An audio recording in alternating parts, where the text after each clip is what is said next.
utility guy like that? Move him around. You know, play some third, he can play some short, he can play some second. We're just, you know, we've got so many options, I think, with Witt and with Chris Owens and Billy Hamilton. You know, we've got a lot of things that we can do. And we're just gonna try to keep it, you know, moving around a little bit. Just keep them all, they're guys that can, you know, can be proficient at a lot of different positions. And, you know, I was really impressed with what Hunter Dozier did last year, you know, at third base. So, you know, I want to keep him in the mix and, you know, try to, and there's so, right now you go into it and you're looking at, you know, you're trying to provide bounce back for Cuthbert, you know, who could use it, who struggled the last couple of years, especially with his health. So, you know, those things have a way of, you know, kind of working themselves out. I know it's just January, but you expect to use Owens quite a bit. I mean, that's why you signed him. He's going to be a guy that he's not just going to sit. I mean, No. he's not going to sit. Ned, when you look at Danny Duffy, what's your expectations? He was telling us he was a little afraid to make expectations for himself. Danny Duffy. Danny looks great. Danny looks great. You know, I think last year, you know, was a rough year for him. You know, he wasn't, he couldn't do his off-season program like he normally, you know, wanted to because of the shoulder surgery and, you know, knowing that he was going to be one of the better pitchers on the staff, put a lot of pressure on himself to, you know, to carry the weight in a lot of those situations. But he just looks he looks great to me physically. He looks great to me mentally. You know, he's in a position where, you know, he's healthy, he's strong, and he's raring to go. And you know, I just think that Danny Duffy healthy is a very, very productive Danny Duffy. Like I think Ian Kennedy healthy is a very productive Ian Kennedy. So in terms of expectations, I agree with him. Just he's going to go out and you know, give his best effort every time. We'll see where it goes. Ned, I heard Dayton say team this year right now, what you have versus what you felt. Say it again, Bobby. Just sort of what's your basic sense of what you have here compared to last year, in terms of like things you don't know or things you expect? Not really. I mean, there's a lot of things I don't know. I mean, I'm really interested to see these Rule 5 kids. I don't know how I'm going to mix and match Merrifield and Owens and, you know, Mondi and these guys. You know, I really expect Mondi to you know, come into spring training and really, you know, take a, you know, continue his development and continue to move forward. I just think that he made such great progress last year, and I was really proud of him at the end of the year. When he first came up to the big leagues from AAA, I was really nervous about overusing him because he's always been a little bit, you know, injury prone, and I didn't want to make sure that, you know, I didn't pile a lot of days, and there would be times where I would ask him if he'd played 3 or 4 days in a row, you know, Monty, how you feeling? How you feeling? I'm good. And then finally it got to the point with a month ago, he said, look, he said, you don't have to ask me how I feel. I'm going to play every single game. I'm ready to play every single game. And, you know, that's a big step to get yourself prepared mentally to go out there, because there's a lot of wear and tear on his body being that type of athlete that he is. And, you know, there's a lot of diving around. There's a lot of sliding into second base. There's a lot of, you know, quick twitch movements in his game, you know, that take a toll on your body. And, you know, he was mentally prepared to grind it out and play every single day, which is a big step. You know, there's a lot. I'm anxious to see, you know, what the bullpen's going to look like. You know, we got a lot of guys that are going to compete for starting rotations, but you know, you can only have 5 of those guys, so some guys are going to filter into the pen. Who those guys are, I don't know. We'll see. So there's a lot of questions that have to be answered, but that's the beauty of spring training. You get to answer those questions.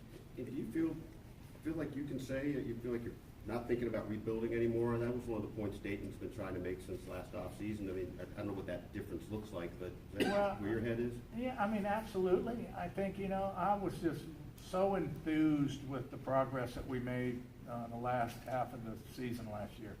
To see, how well these kids played and all their hard work and their effort that they put forth every single day when nobody was looking. It was 2:30 and 3 o'clock in the afternoon, and they were on the field doing their extra work. It finally started to pay off for them the last 6 weeks. So I just think that we continue to, pick up where we left off, and where we left off was okay. I mean, we did all right. Ned, I heard Dayton say upstairs that he feels like there's two characteristics or categories where you guys can be elite this year: defense and being disruptive on the base paths.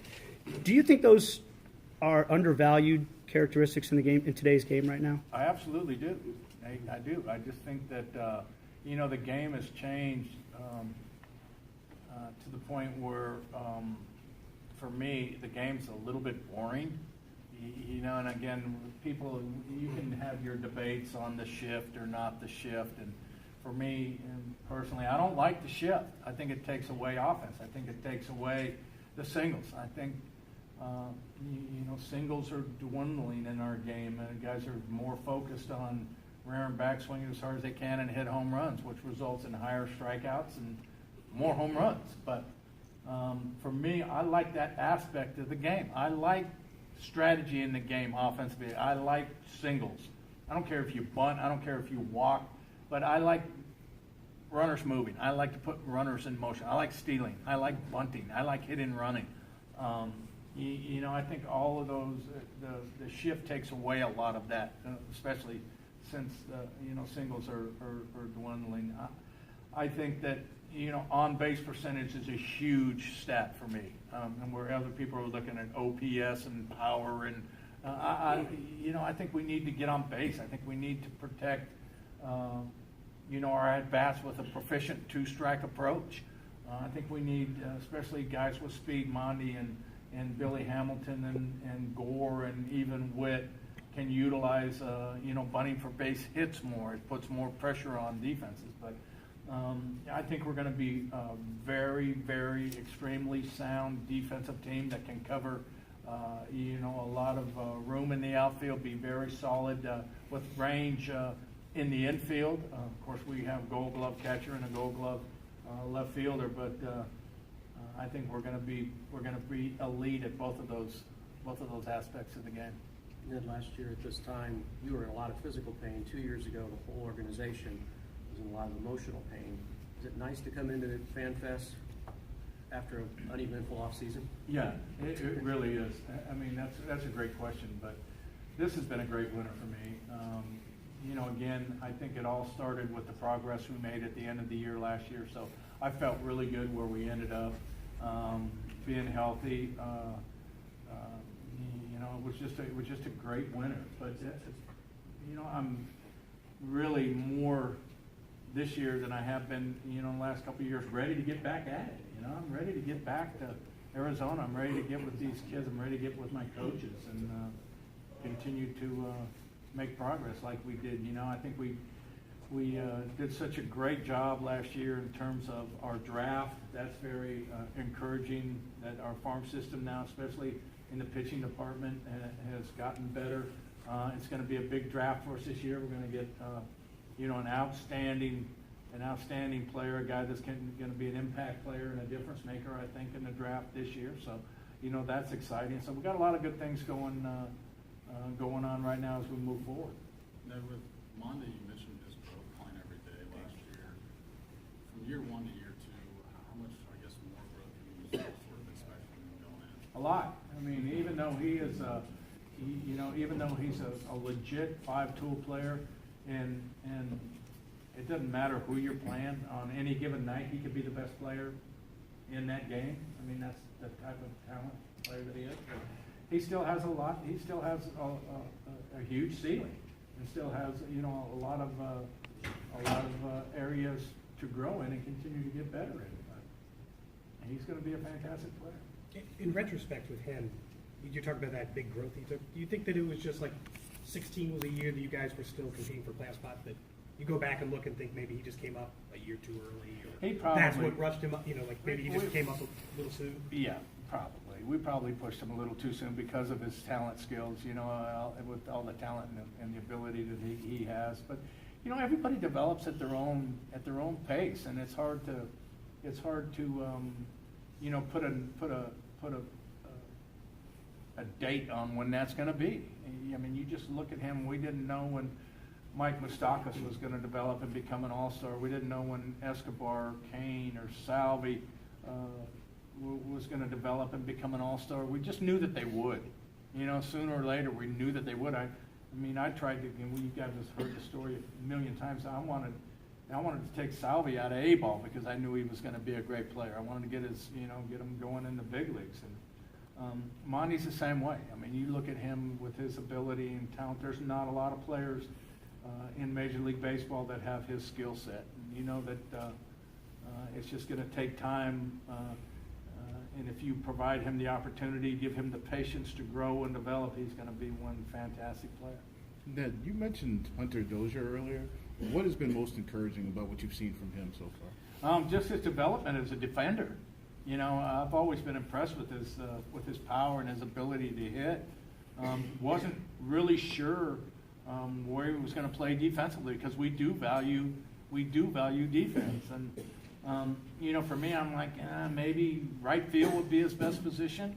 I knew he came up, as a third baseman and infielder. He was a shortstop in college, but wasn't sure if he was going to be able to play first, going to play third. Where is he going to be a utility type player? We're going to move him around, but you got to kind of give Dale Swain, Mike Jershely credit every single day, and Hunter. They were out on that field early, taking ground balls. They were working on footwork. They were working on range. They were working on soft hands. They were working on his throwing every single day. And at the end of the year, he made dramatic strides defensively at third base for me. I mean, dramatic.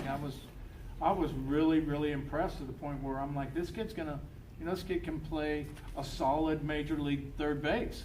I was pleased with that. I was pleased with, the work that he put in, but more than anything else, I was pleased that the results paid off for him. With all the flexibility that you have, be it, Salvi's going to catch all the time, obviously, but are there any other positions where, in a perfect world for you, based on performance, you maybe like to have 3 or 4 core players who are going to play the same position day in, day out? No doubt. Yeah, I would like that.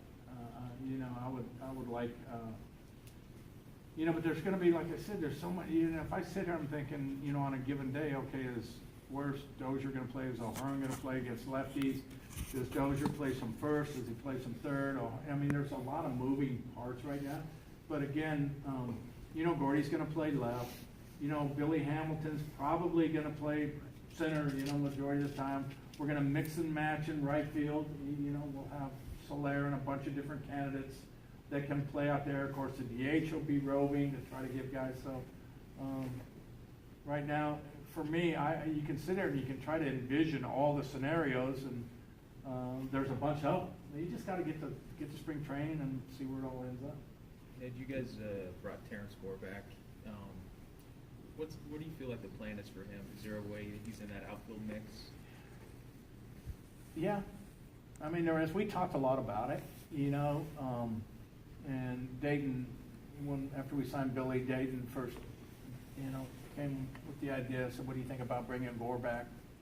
And, I'm like, well, sounds good to me. And Dayton said, well, let's think about it. And the more I thought about it, and you look at our team, again, it's important that these young guys get the experience that they need to continue to progress. So I'm thinking, who is going to help us? Who can we sign that will help us win ball games? Is it going to be a pinch hitter? Is it going to be a defender in the outfield? Do we have to defend in the outfield? Some maybe we can. Maybe we don't need to. Spring training will answer those questions. Do we have to defend at first?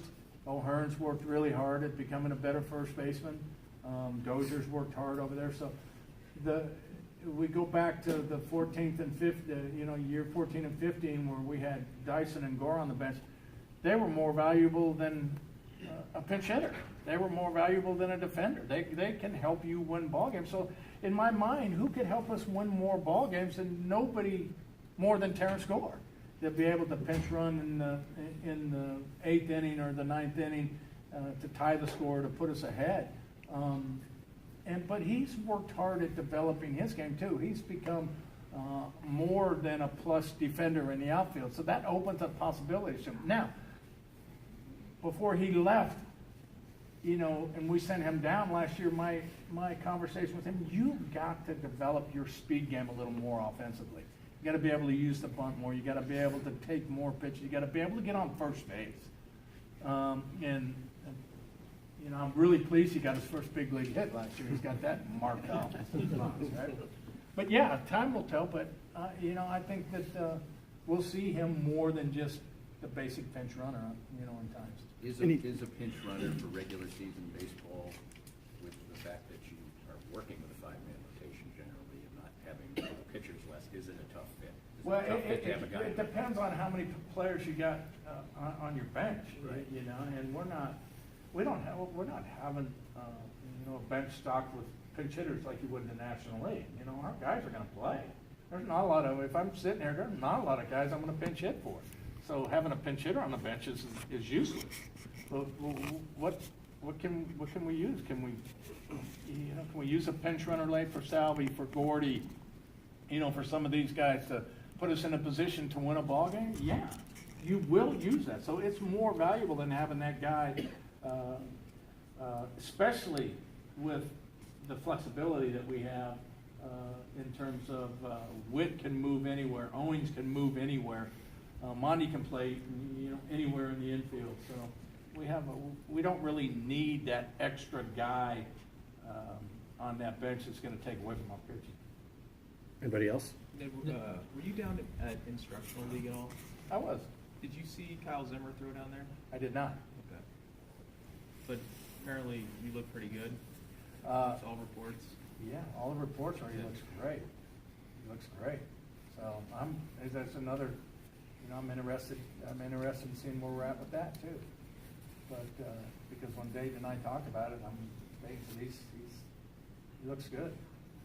So I'm like, well, go for it, man. We put enough time and effort into him. It'd be great if it worked out for us. We good?